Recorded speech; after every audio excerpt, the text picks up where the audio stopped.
The extra gear.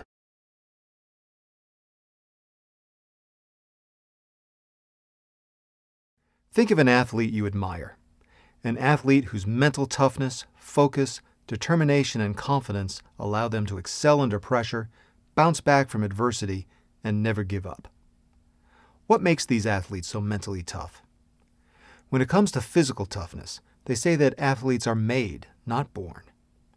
Well, the same is true for mental toughness, and teaching athletes how to be mentally tough is what sports psychology is all about.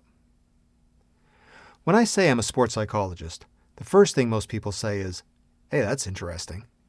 But the second thing they say is, what is that exactly?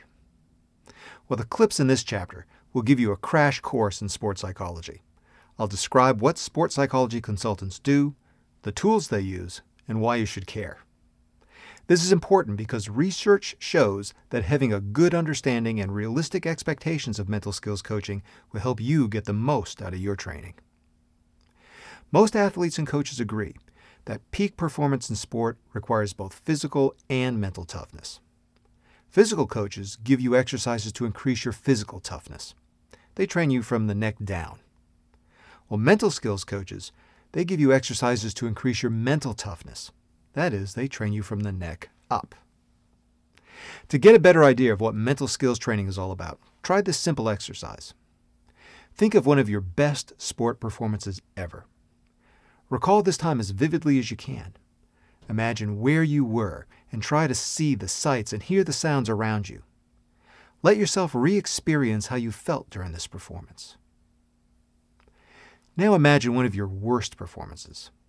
Again, recall all the sights, sounds, physical sensations, and emotions that you experienced. After you've done this, compare your state of mind between these two performances. Were there differences in your energy, intensity, or anxiety? Did you notice any difference in what you were saying to yourself? Did your level of concentration or confidence change? If you're like most athletes, you probably noticed big differences between these two performances and would like to be in your peak mental state more often. This is the essence of what mental skills training is all about. It helps athletes understand and master what goes on in their heads so they can perform at their peak. Your mind and your body work together to determine your performance. Your physical condition determines your potential. That is, it sets the upper limit of what it's possible for you to achieve. Your mental condition, on the other hand, determines how much of that potential is realized in a particular performance. To state it simply, your physical condition determines what you can do. Your mental condition determines what you will do. Let me give you an example. On May 6, 1954, Roger Bannister became the first person to break the 4-minute mile. Until that day, many people thought that this feat was physically impossible.